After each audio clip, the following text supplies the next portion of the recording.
Hello എല്ലാവർക്കും നമ്മുടെ പുതിയൊരു വ്ളോഗിലേക്ക് സ്വാഗതം. അപ്പോൾ രാവിലെ തന്നെ അത് വാഴക്കൂമ്പ് കിട്ടിയിട്ടുണ്ട് കേട്ടോ. നമ്മുടെ ഇവിടെ വാഴക്കൂമ്പ് എന്നാണ് പറയുന്നത്, ഇനി എല്ലായിടും എന്താ പറയേണ്ടതെന്ന് അറിയില്ല. അപ്പോൾ അത് തോരൻ വെക്കാനായിട്ട് തുടങ്ങുകയാണ് കേട്ടോ. അപ്പോൾ മീനൊക്കെ കട്ട് ചെയ്ത് റെഡിയാക്കി വെച്ചിട്ടുണ്ട്, അപ്പം അതും ചെയ്യണം.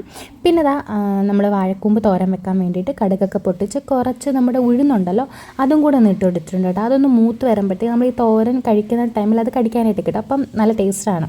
അപ്പോൾ അതിട്ടൊന്ന് ചൂടായതിന് ശേഷം കൂമ്പും സവാളയും കൂടെ അരിഞ്ഞ് വെച്ചത് അതിനകത്തോട്ടിട്ട് ഉപ്പിട്ട് വെള്ളം ഒഴിച്ച് അടച്ചു വെച്ചിട്ടുണ്ട് വേവാൻ വേണ്ടിയിട്ട്. അതിനേക്കുള്ള അരപ്പാണ് അരയ്ക്കാൻ പോകുന്നത്.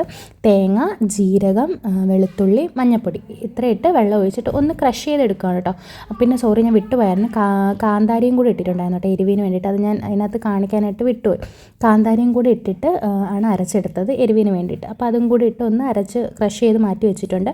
അത് കഴിഞ്ഞിട്ട് മീൻകറിക്ക് വേണ്ടിയിട്ടുള്ള മുളക് പൊടി, മല്ലിപ്പൊടി, മഞ്ഞൾപ്പൊടി ഒന്ന് ജസ്റ്റ് ഒന്ന് ചൂടാകുമ്പോഴത്തേക്ക് അതിനകത്തോട്ട് ഇച്ചിരി തേങ്ങയും കൊച്ചുള്ളിയും കൂടെ എടുത്ത് ജസ്റ്റ് ഒന്ന് ചൂടാക്കി എടുക്കുന്നേ ഉള്ളൂ, വറുത്തെടുക്കുകയല്ല, ജസ്റ്റ് ഒന്ന് ചൂടാക്കി എടുത്ത് അരയ്ക്കാൻ വേണ്ടിയിട്ട്. അപ്പോൾ ഞാൻ ഇടയ്ക്ക് തോരൻ എന്തോ നോക്കുന്നുണ്ട്, അത് വെന്തിട്ടില്ലായിരുന്നു. പിന്നെ അരച്ചുകൊണ്ട് വന്നിട്ടുണ്ട് മീൻകറിക്ക് വേണ്ടിയിട്ട്.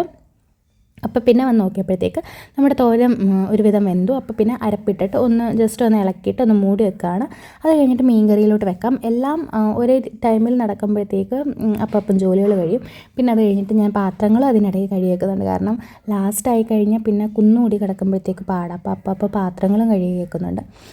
പിന്നെ മീൻകറിക്ക് അരച്ച് വെച്ചേക്കുന്ന അരപ്പ് ഞാൻ മീനിലോട്ട് ഇട്ടിട്ട് വെള്ളമൊക്കെ ഒഴിച്ച് സെറ്റ് ചെയ്ത് വെച്ചിട്ട് പിന്നെ പച്ചമുളക് 2-3 കീറിയിടുന്നുണ്ട് എരിവിന് വേണ്ടിയിട്ട്. അപ്പോൾ അതും കൂടെ ഒന്ന് കീറിയിട്ടിട്ട് അടുപ്പ് കത്തിച്ച് അടച്ച് വെച്ചിട്ടുണ്ട്, അതൊന്ന് തിളയ്ക്കാൻ വേണ്ടിയിട്ട്.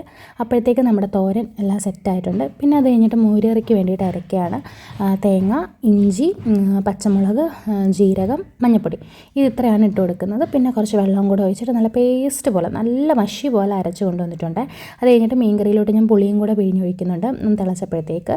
അത് കഴിഞ്ഞിട്ട് മോരുകറി ഉണ്ടാക്കുകയാണ്. അതിനകത്തോട്ട് വെളിച്ചെണ്ണ ഒഴിച്ച് കടുക് പൊട്ടിച്ച് പിന്നെ നമ്മുടെ കൊച്ചുള്ളി ഉണ്ടല്ലോ അതും കൂടെ ഒന്ന് ഇട്ട് കൊടുക്കുന്നുണ്ട്. ഇട്ട് കഴിഞ്ഞിട്ട് അതൊന്ന് ജസ്റ്റ് ഒന്ന് ആകുമ്പോഴത്തേക്ക് അതിനകത്തോട്ട് അരപ്പ് നമ്മൾ അരച്ചില്ലേ അതും കൂടെ ഒഴിച്ചു കൊടുത്ത് ശകലം വെള്ളവും കൂടെ ഒഴിച്ചു കൊടുത്ത് അതൊന്ന് പതയുമ്പോഴത്തേക്ക് അതിനകത്തോട്ട് ഞാൻ തൈരൊന്ന് ജസ്റ്റ് മിക്സിയിലിട്ടൊന്ന് ക്രഷ് ചെയ്തല്ല അരച്ച് വെച്ചിട്ടുണ്ടായിരുന്നു, അതും കൂടി ഇട്ട് കൊടുത്തിട്ടുണ്ട്. പിന്നെ അത് കഴിഞ്ഞിട്ട് പപ്പടം കാച്ചുന്നുണ്ട്. മീൻകറിയായി. അപ്പോൾ ഇന്നത്തെ ഊണ് കുശാലാണ്. പിന്നെ വീഡിയോ എല്ലാവർക്കും ഇഷ്ടപ്പെട്ട മറക്കാതെ ലൈക്ക് ചെയ്തേക്കണേ. ചാനൽ ആദ്യമായിട്ടാണ് കാണുമെങ്കിൽ സബ്സ്ക്രൈബ് കൂടെ ചെയ്യണം കേട്ടോ. നമുക്ക് അടുത്ത വീഡിയോയിൽ കാണാം. ബൈ.